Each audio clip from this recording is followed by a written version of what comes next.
ಏನಪ್ಪಾ ಏನ್ ನಡೀತಾ ಇದೆ ಜೀವನದಲ್ಲಿ? ಏನಿಲ್ಲ ಅಂಕಲ್, ಕಾಲೇಜ್ ಮತ್ತೆ ಓದೋದು. ಅಲ್ಲ, ಕೆರಿಯರ್ ಬಗ್ಗೆ ಏನಾದ್ರೂ ಯೋಚನೆ ಮಾಡಿದ್ಯಾ ಇಲ್ವಾ? ಫ್ಯೂಚರ್ ಅಲ್ಲಿ ಏನ್ ಮಾಡ್ಬೇಕು ಅಂತ ಅನ್ಕೊಂಡಿದ್ಯಾ? ಫ್ಯೂಚರ್ ಅಂತ ಏನ್ ಯೋಚನೆ ಮಾಡಿದೀನಿ ನಾನು? ಏನು ಯೋಚನೆ ಮಾಡಿಲ್ಲ ಗುರು, ಬರೀ ಸುತ್ತೋದು ಬಿಟ್ರೆ ಏನ್ ಹೇಳಿ ಅಂಕಲ್ಗೆ. ಅಂಕಲ್ ಯೋಚನೆ ಮಾಡಿ ಹೇಳ್ತೀನಿ. ಹ್ಞೂ ಗುರು, ಏನು ಯೋಚನೆ ಮಾಡಿಲ್ಲ. ಈ ಕಡೆ ಹೋಗ್ಬೇಕಿತ್ತು. ನೀವೇನಾದ್ರೂ ಓವರ್ ಥಿಂಕರ್ ಆಗಿದ್ರೆ ಈ ವಿಡಿಯೋನ ಮಿಸ್ ಮಾಡ್ದಂಗ್ ನೋಡಿ, ನಿಮ್ಗೇನೆ ಉಪಯೋಗ ಆಗುತ್ತೆ. This is day 12 of 30 days 30 psychological fact series. Over thinking ಅನ್ನೋದು ಯಾವುದೇ ರೋಗ ಅಲ್ಲ, ಅದೊಂದು ಹ್ಯಾಬಿಟ್ ಅಷ್ಟೇ. ಇದನ್ನ ಒಂದೇ ದಿನದಲ್ಲಿ ನಿಲ್ಸೋದಕ್ಕಾಗಲ್ಲ, ಆದ್ರೆ ಇದನ್ನ ಕಂಟ್ರೋಲ್ ಅಂತೂ ಮಾಡ್ಬೋದು. Number 1, meditation. ಎಷ್ಟು ಬೇಗ ಆಗುತ್ತೋ ಅಷ್ಟು ಬೇಗ ಮೆಡಿಟೇಟ್ ಮಾಡೋದಕ್ಕೆ ಶುರು ಮಾಡಿ.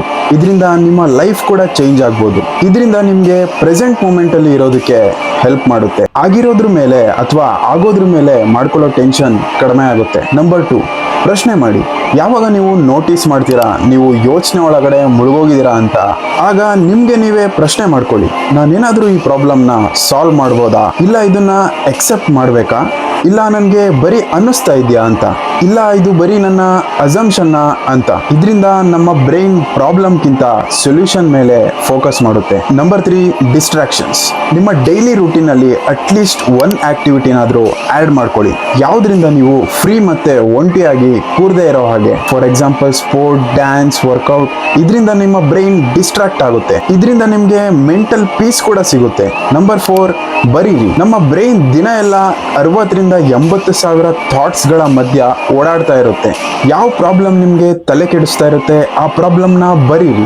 ಇದರಿಂದ ನಿಮ್ಮ ಬ್ರೈನ್ಗೆ ಕೂಡ ಈಸಿ ಆಗುತ್ತೆ ಆ ಪ್ರಾಬ್ಲಮ್ನ ಬುಡ ತಲುಪೋಕೆ ಮತ್ತೆ ಆ ಪ್ರಾಬ್ಲಮ್ನ ಸಾಲ್ವ್ ಮಾಡೋಕೆ. ನಂಬರ್ 5, ಮಾತಾಡಿ. ಏನಾದ್ರೂ ಆ ಪ್ರಾಬ್ಲಮ್ ನಿಮ್ಮ ಕೈ ಮೀರಿ ಹೋಗ್ತಾ ಇದೆ ಅನ್ಸಿದ್ರೆ ಮತ್ತೆ ನಿಮ್ಗೆ ಗೊತ್ತಿಲ್ಲ ಅಂದ್ರೆ ಏನ್ ಮಾಡೋದು ಅಂತ, ಆಗ ಯಾವ್ದಾದ್ರು ಪ್ರೊಫೆಷನಲ್ ನ ಹೆಲ್ಪ್ ತಗೊಳ್ಳಿ. ಮಿಸ್ ಆಗೋ ಯಾವ್ದೇ ಫ್ರೆಂಡ್ ಹತ್ರ ಹೋಗೋದಕ್ಕೆ ಹೋಗ್ಬೇಡಿ. ಆಮೇಲೆ ಇಬ್ರು ಸೇರ್ಕೊಂಡು ಓವರ್ ಥಿಂಕ್ ಮಾಡೋದಕ್ಕೆ ಸ್ಟಾರ್ಟ್ ಮಾಡ್ತೀರಾ. ಈ ವಿಡಿಯೋನ ನಿಮ್ಮ ಎಲ್ಲಾ ಫ್ರೆಂಡ್ಸ್ ಜೊತೆ ಶೇರ್ ಮಾಡಿ. ಯಾಕಂತ ಅಂದ್ರೆ ನಿಮ್ಗೆ ಯಾವುದೇ ಕಾರಣಕ್ಕೂ ಗೊತ್ತಾಗಲ್ಲ ಯಾರು ಓವರ್ ಥಿಂಕರ್ ಅಂತ ಹೇಳಿ. ನಿಮ್ಗೆ ಸೈಕಾಲಜಿಯಲ್ಲಿ ಇಂಟ್ರೆಸ್ಟ್ ಇದ್ರೆ, ನಿಮ್ಮ ಪರ್ಸನಾಲಿಟಿನ ಡೆವಲಪ್ ಮಾಡಬೇಕು ಅಂತ ಅಂದ್ರೆ ಫಾಲೋ ಮಾಡೋದನ್ನ ಮರಿಬೇಡಿ.